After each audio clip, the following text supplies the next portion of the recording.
पढ़ाने वाले भगवान बुद्ध लाखों लोगों के लिए प्रेरणा का स्रोत।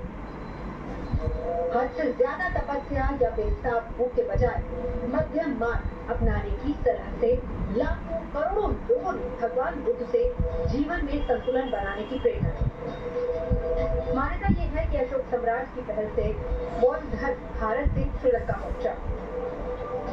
दोनों देशों के बीच सांस्कृतिक संबंधों को और मजबूत करते हुए सैकड़ों साल बाद भगवान बुद्ध के पवित्र देवनीमोरी अवशेष श्रीलंका के कोलंबो भेजे गए। कोलंबो के गंगारामया मंदिर में भगवान बुद्ध के अवशेष को रखा गया है। 4 से 11 फरवरी तक ये प्रदर्शनी यूं ही लगी रहेगी। श्रीलंका में रहने वाले आम लोग भी भगवान बुद्ध के अवशेष के दिव्य दर्शन कर सकेंगे। यही वजह रही कि दिल्ली के पालम एयरपोर्ट से रवानगी से पहले पूरे विधि विधान के साथ भगवान बुद्ध के अवशेष की पूजा अर्चना की गई।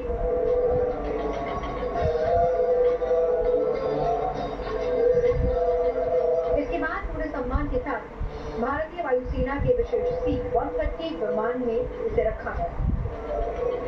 गुजरात के राज्यपाल आचार्य देवव्रत और उप मुख्यमंत्री हर्ष संघवी के नेतृत्व में एक उच्च स्तरीय भारतीय प्रतिनिधिमंडल भी इन पवित्र अवशेषों के साथ कोलंबो गया है।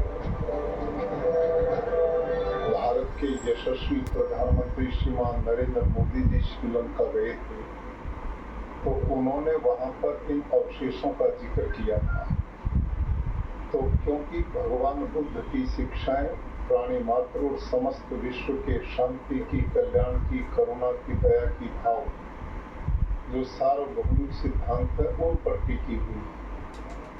क्योंकि श्रीलंका में भगवान बुद्ध के प्रति अटूट आस्था रखने वाली प्रजा है, तो प्रधानमंत्री जी का ऐसा चिंतन था कि ये अवशेष जो हमारी श्रद्धा के केंद्र हैं श्रीलंका और अन्य पड़ोसी देशों में भी जाएं।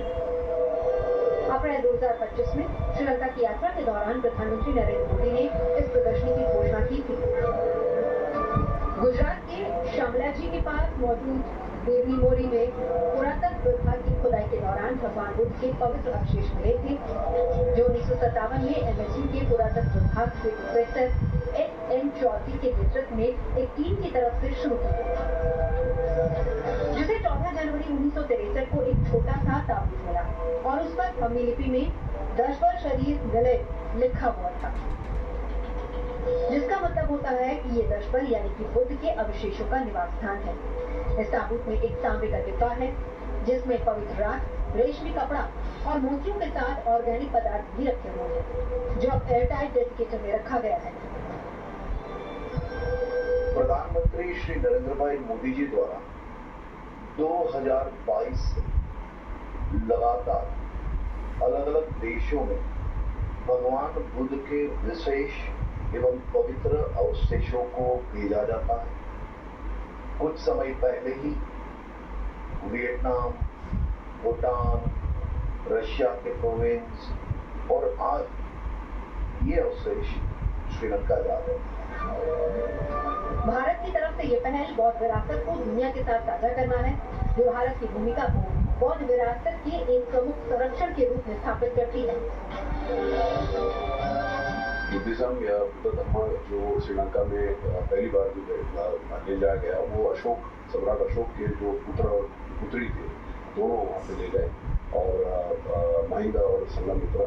और उस वक्त से अगर आप देखो श्रीलंका का जो भाषा है, सिंहाला भाषा, उसमें पाली भाषा का एक छाप है, वो वहीं से शुरू हुआ कि जब संघमित्रा और महिंदा ले गए भारत से बुद्ध धर्म का जो सीख है, तो वहीं से पाली भाषा की शुरुआत हुई और सिंहाला भाषा में एक साफ तरीके से छाप दिखाई देता है। भारत बौद्ध धर्म की जन्मस्थली है। कोलंबो का गंगारामया मंदिर श्रीलंका के सबसे पवित्र बौद्ध स्थलों में से एक है, जहाँ ये अवशेष श्रद्धालु के दर्शन के लिए रखे गए हैं। ऐसे में पहली बार भगवान बुद्ध के पवित्र देवनीमोरी अवशेष से जुड़ी ये यात्रा भारत और श्रीलंका के बीच गहरे आध्यात्मिक और सांस्कृतिक संबंधों को उजागर करती है। Bureau report with news today.